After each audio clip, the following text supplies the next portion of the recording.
You're listening to Civic from the San Francisco Public Press. On this edition, we'll hear how an urban agriculture and environmental justice organization has been affected by and is responding to the extreme drought.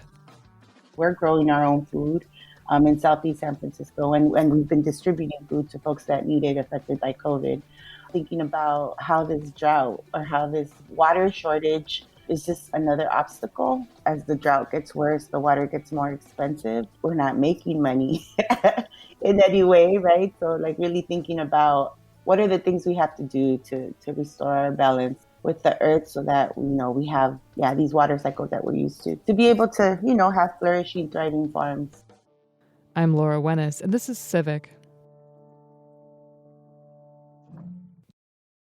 Before we get started, at the Public Press, which is Civic's parent organization, we've been working really hard during this pandemic to pursue angles we're not seeing much coverage of elsewhere, or to take a more systemic look at the issues that are surfacing in the headlines.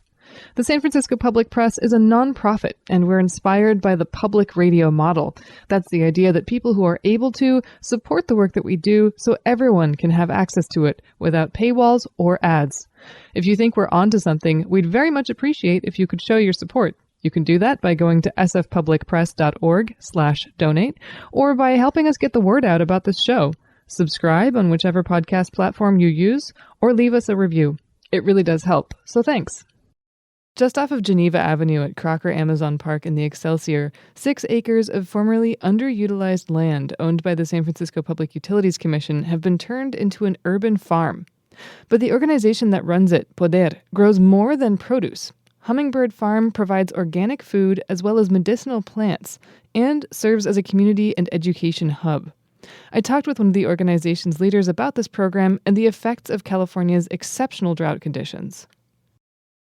Hi, my name is Tere Almaguer. I am an environmental justice organizer with Poder, people organizing to demand environmental and economic rights in San Francisco. Thank you so much for being here. Thank you for having me. So for those of us who don't really see outside the city much, see the reservoirs dipping down, especially with lockdown, a lot of us might not have been leaving town that much. It might not be hitting home yet that there is an extreme drought, but Poder runs an urban farm. What signs did you see and when of the coming effects of this drought? So we opened up a community farm in November of 2017. And unfortunately, our opening date was supposed to be in September, but due to the wildfires, we had to postpone our opening. So since the beginning, we have been, feeling and experiencing the wildfires and the drought. We have a huge willow in the middle of our farm, native willow, a white willow, that's an indicator of water. And so we know that in that area, we tend to have water. We also have an area that's like a temporary wetland. But this year, after 3 years of being at the farm, we noticed that a lot of the different plants that, make an appearance in early April didn't come out till late May. For example, the chrysanthemum, which is a beautiful yellow flower that usually just turns the whole farm yellow around early April. It wasn't in full bloom until mid-May. And usually maybe it grows to be about, 4 feet tall. And it was like half the size. And so to us, those were indicators of lack of rain and water. Also, about 2.5 years ago, we introduced the amaranth to our farm, which is an ancestral food. Ever since we planted it the first time, it's come back very strong, and usually by early May, mid-April. And this year, we're just barely getting little sprouts of it. And so I think these are all indicators that, all our seeds are struggling. They want more water.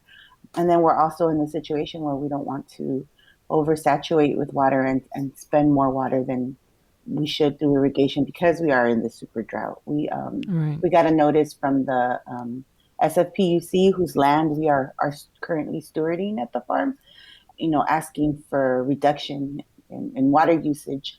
So we've installed irrigation drip and, are being very conscientious about that. Yeah, could you talk more about that? Because one of the educational aspects of the farm, as I understand it, is to teach methods of water conservation. What kinds of irrigation techniques did you use prior to getting this notice, and when did you make the switch to drip irrigation? So we started drip irrigation last year. Like I said, we're just 3 years old, and Mm-hmm. so and one of our principles was to start slow and spread out in the slow way, not taking on more than we could handle. Yeah. But I think last year we really wanted to just make it easier. We were hand watering, which is taking about 4 to 5 hours, multiple times a Wow. week. Um, yeah, that wasn't very efficient. We are a community organization group that worked with the Urban Campesinex program to build, create, design this community farm for community healing, to grow our own food, to grow our own medicine, to have a community space, and to really connect to our ancestors. Many of our parents and grandparents were farm workers, but Mm-hmm. most of us are, born and raised in the urban concrete jungles of San Francisco. And so, it's been a learning curve, but it's been a beautiful one, especially in these times. And so I think part of that has been that everything that we do at the farm is kind of like an educational process. And so it's not like, oh, we're just going to hire and contract someone to come and build an irrigation. Yeah. It's like, going and visiting with ally partners and organizations and farms to see how they do it, to see what's the best way to do it. And then the rainfall has been different every year. So we really feel the super drought. This is our third year, and it was drastically different. Like the patterns of what's coming up and how we're drastically different this year. Mm-hmm. Can you say more about growing ancestral foods and medicine at this garden? Is there, or sorry, at this farm? I'm wondering if there's an emotional aspect to seeing the impacts of the drought play out like this, especially when there's such important crops that you're growing.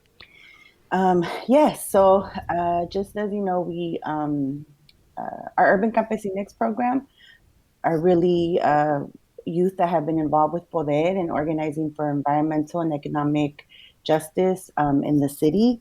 And so one of the things that we see or that we saw was that, being in the Mission, which was zone light industrial, being in Southeast San Francisco, which is where we have, the most burden of pollution, where San Francisco's planning department placed most of the toxics of the city where working class communities of color lived, where we have the only two freeways, we have really a lot of health disparities. Yeah. And so acknowledging that a lot of our grandparents live to be over 100, and then our parents who come to this country are sick at 40, 50, taking diabetes shots, taking all these Yeah. pills, I think one of the aha moments we had in visiting a farm that's part of an ally organization, Los Jardines Institute in New Mexico, was that we needed to reconnect to land. We needed to steward land to rebuild our community health, right? That was one of the key links to why, our parents are getting sick, we're getting sick, yet in the older generations, they were a lot stronger and a lot healthier, even if they were considered a lot poorer. The youth wrote up a manifesto called Flavors of the Heart or Sabor para el Corazón, wanting to reclaim this land to grow food, to connect to like plant medicine, to connect to plants that are a lot of times our abuelitas gave us when we had tummy aches or, Mm. when we had ear infections. And so from that manifesto started our organizing campaign to reclaim this land, connected to then Supervisor John Avalos, who connected us to the SFPUC, who had passed an ordinance to prioritize growing food in their excess areas. The SFPUC is the owner of this 6 acre lot that we're now on. And then we engaged in about 4 years of community engagement to make sure that we were going to build a farm that reflected the needs and wants of the community around. We did door knocking, we interviewed elders, we did focus groups with schools and community organizations. And so I think a big part of growing ancestral foods is meeting that need of the Excelsior where we're at has the highest number of immigrant families, and kind of like that wanting to be more connected to home, right? Some of the things that we've grown are meat milpa or milpex, which is our corns and beans and squash, which right now are in the ground. Also tomatoes and cilantro and a lot of the foods for our salsas. We've had community events with Filipino communities who have gifted us different trees from the Philippines. I'm forgetting the name right now. Also, we planted like bok choy with some of the youth that have come from the different middle schools that have Chinese and ancestry. And so, really working at like figuring out how to connect for youth to connect to the land in that way, right? And not just have food, from a supermarket perspective. Also, the importance of growing our food, given the climate chaos that we're in, right? Like we Yeah. have all this excess land in the city. I mean, it's not that much, but the land that we do have, like, how do we grow more food so we're not totally dependent on, the fossil fuel economy to like ship it all in, Yeah. from Chile or wherever, or even, the Central Valley. And Right. then also partnering with different like farmers in Sonoma, in different parts of California who are supporting us. Like there's a women's farmers in leadership in Sonoma County that grow all these starters for us as they grow their own starters for their farms. They, donate 800 to 900 starters for us yearly, right? And Oh, that's cool. amazing.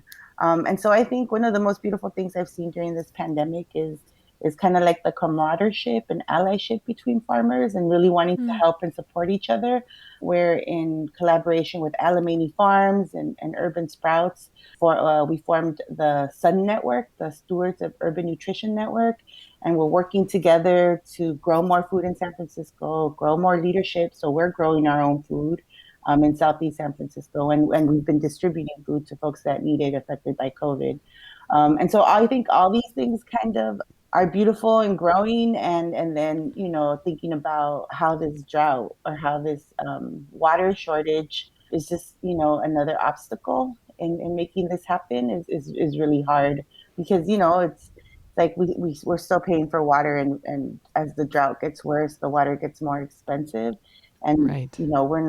we're not making money in any way, right? So like really thinking about what are the things we have to do to restore our balance with the earth so that we have these cycles that we're used to of these water cycles that we're used to be able to have flourishing thriving farms. Mm-hmm. So I think it's all interconnected, right? And so and because of that, like a lot of our education is also around like climate change and what are the things we could do locally to make a difference. We're a part of the Climate Justice Alliance. That's a national network. We've been able to go to Puerto Rico and support farmers out there after Hurricane Maria. They've Hmm. been able to come and help us clear some of our farmlands and teach us a bunch as farmers with a lot more experience. And so I think there's just a lot of opportunity around the world and around the country to be able to be supportive of each other and really come up with solutions as to like how to work through this drought together, right? Yeah. But I don't think Yeah. we have a lot of times, the government or different entities with power really want to listen to farmers. But as folks that are the most connected, I think it's really important that they start doing that. I'm speaking with Tere Almaguer, an environmental justice organizer with Poder. One of the things I wanted to bring up is that the hummingbird farm, the Poder farm that we've been talking about, the city's website says it provides hundreds of pounds of organic fruits and vegetables each season. I'm wondering what kind of produce it yields, and can you talk about whether that has varied year to year and whether that has been impacted by drought conditions? So we are an open farm. We don't have any fences. And so we purposely wanted to have an open farm because one of the obstacles we saw for our community and in all the community garden programs in San Francisco was that you had to get on a list, you had to wait for years, you had to It's sign up exclusive. online, and it wasn't very accessible, right? And Yeah. so a lot of the produce that we grow, we don't see. People come and take it. And Yeah. so I think, that was something that was really hard to get through the first year, but Mm. Once you know that, like, if someone comes and takes it, it's because they need it. It feels good to be able to have that resource for the community, right? And so some of the things that we've grown are squash, cucumbers, tomatoes, corn, beans. We just finished a really good fava bean season, and we were able to learn how to make all kinds of nutritious and delicious things with fava beans. Mm. We grow a lot of flowers. One of the ancestral flowers that we grow is the acocosochil, which is called the dahlia, but it's a Mexican flower, and its original name is the acocosochil. And some of Hmm. the things we've learned is that the roots, which taste kind of like a floral jicama, are like insulin regulators. It's a way for you to like What? not get diabetes, right? And so these are Oh, the type of cool. things that we work with and talk to with our all the folks that come visit the farm. We have this summer multiple schools and community youth groups that come. We have an apprenticeship program with youth in the urban campesinex. We have a lot of chamomile, a lot of calendula. So we do like a lot of like tea blends. We have our Mm. huge white willow is the original aspirin. And so this is, some of our members at Poder who have had migraines, we make a tincture and they say that it's totally supported them in getting rid of their migraines. We have a Mm. whole medicinal aspect of the farm. Something that's become kind of like an annual celebration is our amaranth harvest. And so we harvest our amaranth and we collect the seeds. And that's been beautiful. We also grew a lot of chia. Hmm. What else do we have? We have a lot of eggplant. Those I don't really get to see those, but they grow really beautifully. We grow marigolds for our Dia de los Muertos event. Mhm. And so, I mean, the land is so abundant, We have elderberries like in full bloom right now, or the flower, it's about to give us a bunch of berries. The land is very, very abundant, right? And we've been able to like really transform the soil in the ground because when we first got there, it was like clayey or sandy and just working it, the roots working it, adding the compost, giving that human labor to turn it, watering it.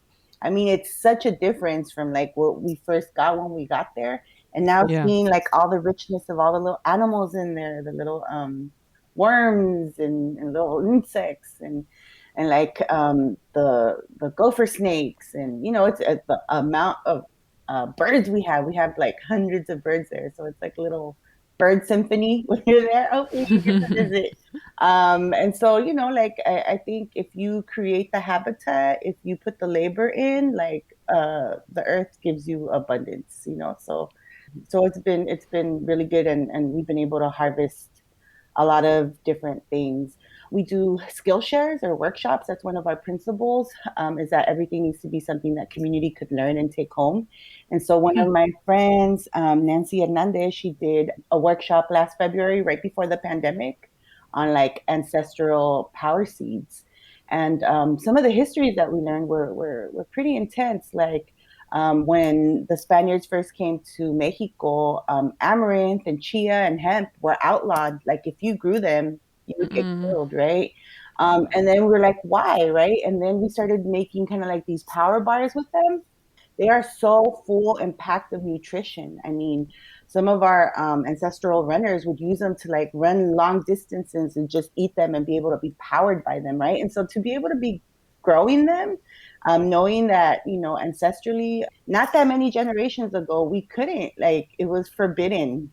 And then just to see how they like grow, like you plant them once and then they're like there for forever, right? We're like, wow, there's a Mhm. renegade amaranth everywhere, right? Like not just in the growing area, has been very empowering. We bought like power bars and then we made our own and then we did a comparison of like the sugars and like the Mhm. nutritions, and it's so interesting how like we're so trustful of stores, but really what we're sold is like not the best for our health, right? And we Yeah. know this, right? So the same thing with salves. Like we've been making chamomile and calendula salves, which are so good for like inflammation, muscle pain, just skin, like just makes your skin feel all good. We just had a Heal the Hood event in which we partnered with the Vegan Hood Chefs and Cat Fitness and the Latino Task Force, and we were able to make calendula bars with flowers that were grown at the farm. We dried them, we oiled them, and people got to take these calendula bars home and like, give their skin some love. And so I think, when I was talking to my mom, like when they were out in the rancho or the area, like you had to make all your stuff. There was no Walgreens, right? Right. And I think it really speaks to, what I said at the beginning, like we come and we are trustful that like we're going to be healthier because we're in a more progressive country, and and it's not true. Like we need to go back to those making our product, growing our food, and eating that, and really think about like how we're really like farm to table, right? And it's interesting because it was outlawed, but then now Whole Foods gets to sell it to us for really All expensive. right. Of course. And so let's cut out the Whole Foods and let's just grow it ourselves, and that's what we're working on. That's what Forget about the corporate middleman. Yes. Well, actually, so I want to go back to the topic of drought a little bit and talk about how the methods that Poder is using, how they compare to industrial agriculture in terms of water use and other resource use, because I imagine that it's probably more efficient. So we believe in reflecting the diversity of Mother Earth, reflecting the diversity of the community, right? And big industrial farming does a lot of monocropping, and so I think that's very draining to all the lands. For us, some of the things that we're doing that our ancestors have done.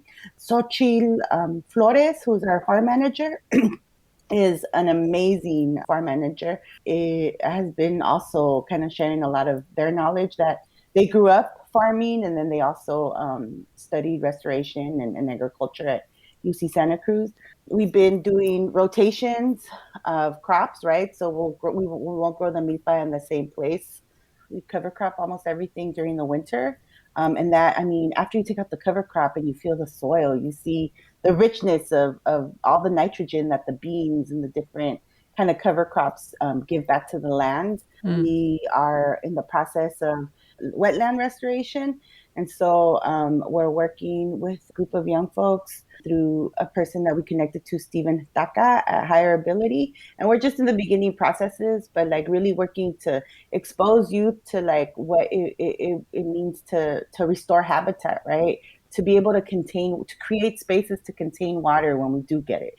So it just doesn't run off into the sewer and into the ocean, right? Because I think that's what's hard about living in a concrete jungle is that the land is used to getting water and being able to hold and retain it within the land and within the Mm-hmm. different kind of like, wetlands and different things that exist, right? So we do have a temporary wetland, and we are in the process of doing wetland restoration, and that would help kind of like by planting certain natives, help restore spaces to hold that water versus just letting it run off into the sewer. What Um, is a temporary wetland? Did that exist just naturally before the farm was established, or yes. what does temporary mean in So this case? temporary wetland is an area where you see kind of like a dip and where like water naturally holds. Some indicators are like specific plants like rushes. And Mm-hmm. so, and they just create habitat for like frogs and like certain species that like want to live in kind of like those more marshy areas. And it's temporary because we do have a Mediterranean climate where we get Mm-hmm. rain and then we don't get rain.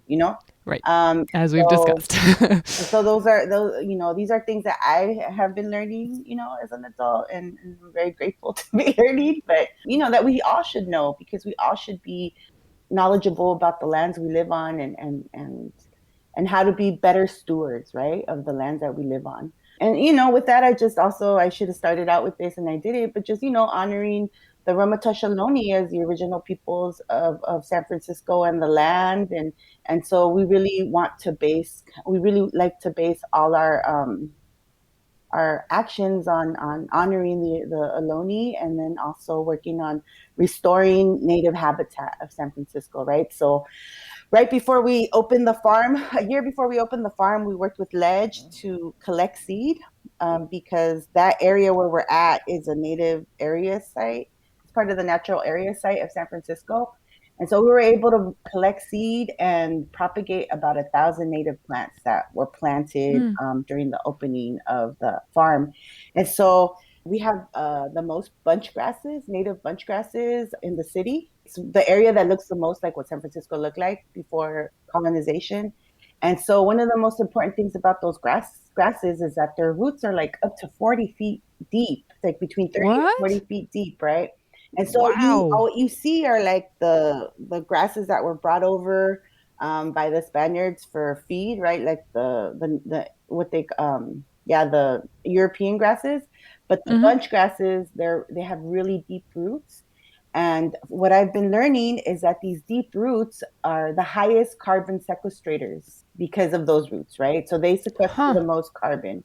And so we're really looking into creating more education programming around, how are we helping to be conscious with all the folks that go to the park and the farm, because we're right next to Crocker Amazon Park, on Hmm. how are we taking care of these bunch grasses? How are we ensuring that we're sequestering the most carbon possible? And how are we learning that it's really important to do that, right? It's really important Yeah. to as a local action against climate chaos. Yeah. And so those are also things that we're looking into, right? Everything's interconnected.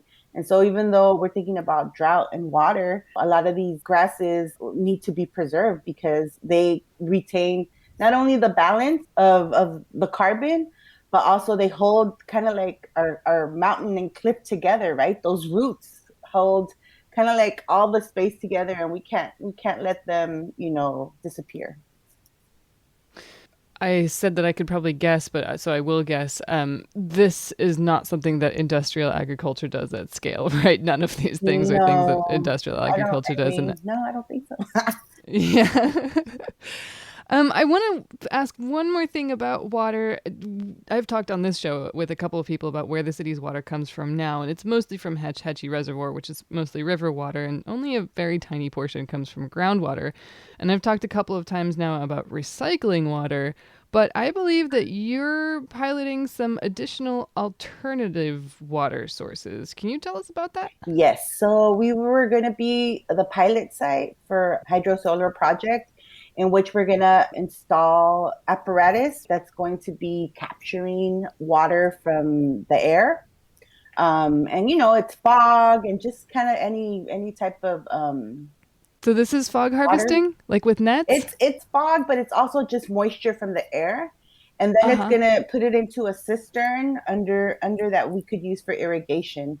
There's gonna be it's Oh, a cool. SFPUC model just to test it out and figure out where to go from there. But we really want to make it an educational tool, right? Have educational signage and really, work with communities and families to learn more about what are the different things, because we have an abundance of fog here. And Yes. so, what are the ways in which we could work with what we have, and not just, put an extra drain on that Hetch Hetchy water, which travels a long way, which is really dependent on snowfall, which Mm-hmm. is really dependent on rain and if we don't have snowfall, if we don't have rain, then so And what are it's energy yeah, inefficient, as it's I learned energy recently. efficient, right? So what are the ways in which we could look into new technologies that aren't harming the environment, and that are able Mhm. to give us a water source to be able to irrigate. So does this require energy to run, or is it a passive device? I think it's a passive device. There's no energy involved. Oh, very cool. That's so So I think it's exciting. solar. Yeah, it is exciting. We're really excited. It's going to be installed this summer, so if you come in the fall, you'll probably be able to check it out. Well, yeah, and you just said that people might be able to check this out. Is there any way for folks to either learn more about what Poder is doing or help out? There's a lot of young energy at our farm. So the most updates are on Instagram at Urban Campesinex on Instagram. And then also, if you check out www.podersf.org, we will be having our community work days and more information on our Poder website. We do have community work days for all family members. One of our principles is to include all our, intergenerational activities for elders, kids, youth, adults.